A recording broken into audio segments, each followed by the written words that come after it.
Before this thing kicks off, I have another $100 Airsoft GI gift card to give away, and I really want to help out one of my good friends on YouTube who really came up from nothing to something. So for this giveaway, all you have to do to enter is be subscribed to USAirsoft and be subscribed to Fortunate. This guy puts together awesome old school Call of Duty content, and he's always up to any challenge if you think he can't drop a nuke in Modern Warfare 2.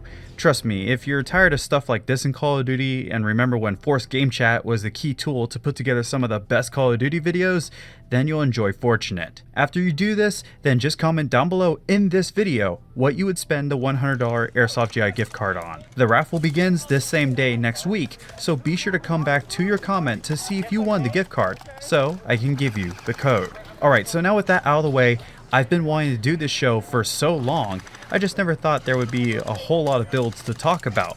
But thankfully, I was wrong. From all around the world, people submitted awesome homemade builds, standard launchers with a lot of tech work, and even a backpack rocket launcher that I assume a lot of fields would quickly ban. This is the Airsoft Top Series, and this is the top 5 custom Airsoft Grenade Launcher builds. Okay, so I actually wanted to include this build, even if that meant I had to squeeze in a 6th spot. You might think that this is small at first, or just think that's a little bit weird, but then you see the other photos and you realize that Matthew's homemade 4-barrel grenade launcher is huge. From North Carolina, Matthew took a caulking gun and just ran with a few crazy ideas. Those barrels are made from 4 custom bored 1.5-inch PVC pipes with 4/4-inch firing pins behind them. This build took a lot of JB weld and some TIG welding, but with only $30, you could get something just like this. You can't forget about the painted on flames either. And from that ground up build to another, at number 5, we have a returning submitter named Yogi from Indonesia. Built originally on a cheap spring shotgun, this interesting launcher was mostly molded from PVC pipe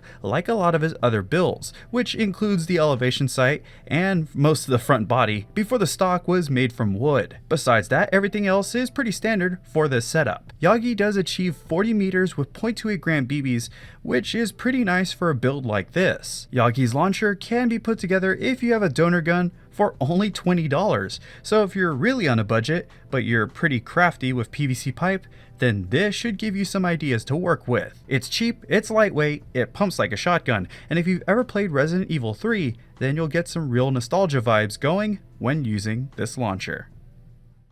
When they're not standalone, most of the time grenade launchers can be found under the barrel of M4s, SCARs, and sometimes AKs. But I'm glad to show off an underbarrel launcher that's on an AK that's not a GP25. From the UK, Dion takes up this spot with this deactivated WZ-83 Polish Palad. This fits quite well with his Gen 2 ENL AKM, with the external parts only consisting of an East German flip-up night sight and the grenade launcher's leather muzzle covers. For the AKM, if you would like to know, Dion is running a 455mm 6.03mm Mad Bull Type 4 inner barrel with a modified flat hop bucking and nub. Then we have an SP100 garter spring and a shimmed gearbox, which wraps up this pretty down-to-earth build with a build cost of $736, which does exclude the bundle of 40mm shells that he's picked up over the years. The judges like this build for the conversion of a rare, real deactivated launcher and for just how well it came together. There was no need to scratch or craft new parts or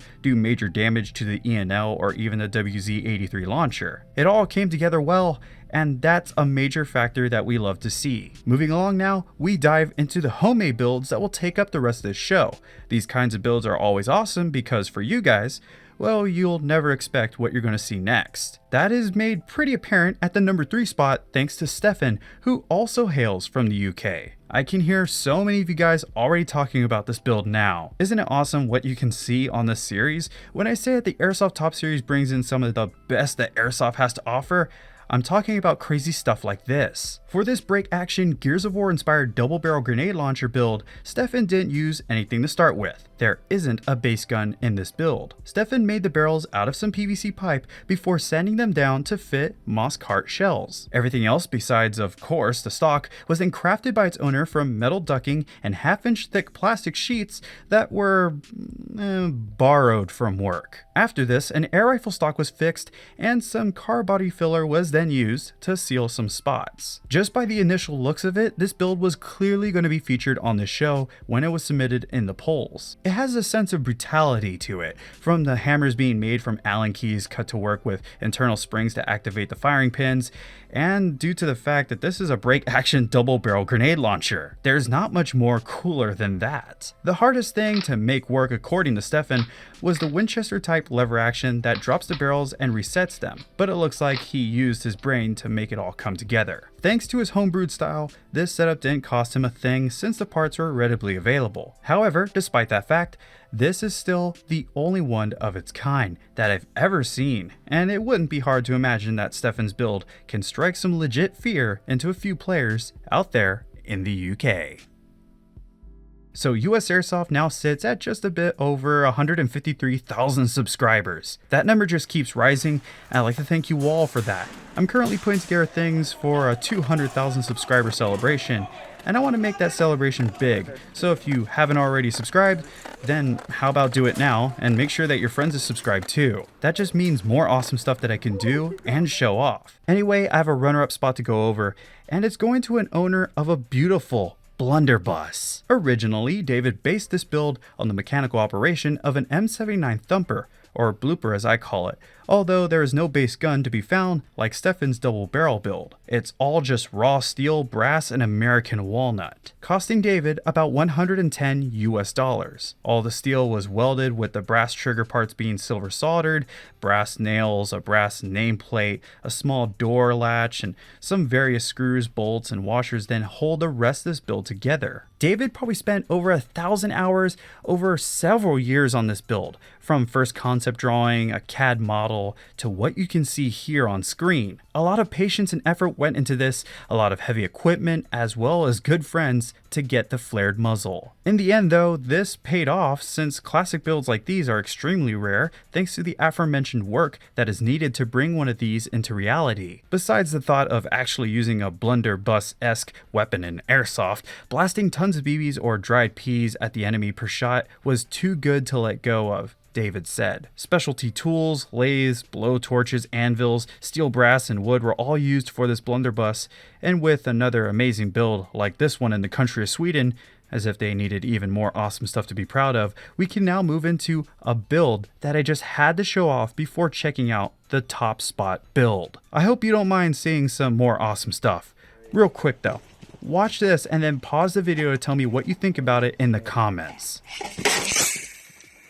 Yeah, mortar launcher backpack. Honestly, I've always thought that the Hikatsu mortars were a little dangerous. I completely understood why almost every field and event organizer around me had them banned, but this looks awesome. There's no way around it. This looks really awesome. From Washington, Titus used a wood plate that is attached with steel zip ties to mount the tubes, straps to keep the mortars together, and then there are a couple MOLLE clips on the back securing it to the vest that he uses. Luckily enough, he scored the mortars themselves for free from a friend, and all the other things were fairly low in cost to build the backpack at about $100. However, the mortars are normally over $100 each. It is a bit Mandalorian inspired, but even if you're not a Star Wars fan, this setup is still awesome, and that's why I just had to show it off here. And then there was number one, the last ranked build that is easily the most badass launcher that I've ever seen. A lot of you guys have awesome, amazing builds, and these setups are just getting better and better, but a returning submitter named Carlos easily, very easily took the top spot for today's build. This is a legendary custom gun. This is the China Lake. To be absolutely honest with you, I never knew that there was such a thing called the China Lake. I never knew it even existed until Call of Duty Black Ops 1 came out. In game, it was awesome in theory, but really terrible in practice. And it was one of those guns I would only use to just screw around with some really god-awful opponents. It's kind of like a meme gun in that game. But in reality, a pump-action 40mm grenade launcher is a crazy idea that only Vietnam-era Navy SEALs would come up with. I remember watching these two videos a long time ago, but never did I think that one day I would be hosting its builder on a video of mine. So starting up this build's breakdown, you need to realize that the majority of this China Lake replica is comprised of PVC, with only the stock being made of wood, obviously, and some sheet metal used here and there. What makes this custom gun even more impressive is that Carlos only worked with photos and external dimensions derived from pictures of the real thing to work with, while all the internal mechanisms had to be thought up by Carlos himself. Only 16 China Lakes were ever made supposedly, so information and models to take a look at is not enough to run with alone. It took Carlos about 6 months to design and build, and about another month to tweak some spring designs for reliability. The lifter length to accommodate a wider variety of shells also had to be worked on, costing a substantial amount of cash for an airsoft grenade launcher at $2,000. Although he did try to sell the design to airsoft manufacturers later on, this all started off on a whim and a personal challenge to make the most badass grenade launcher in airsoft a reality.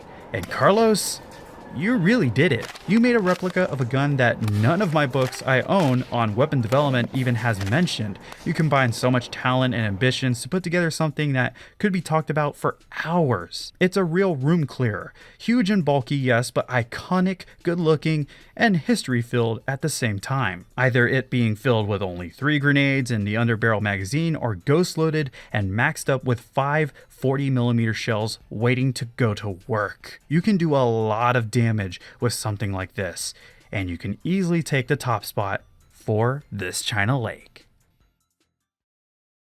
I hope you enjoyed this show.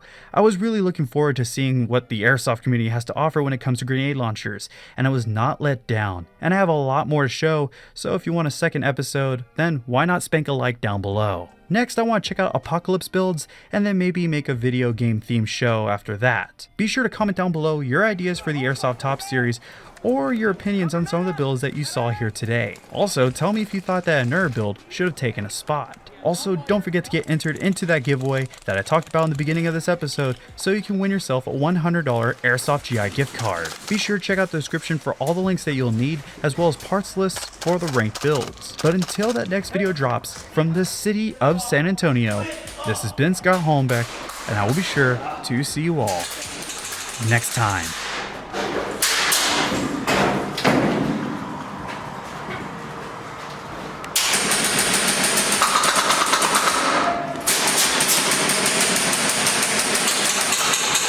Hey, the rebels are in the wall. Oh, no,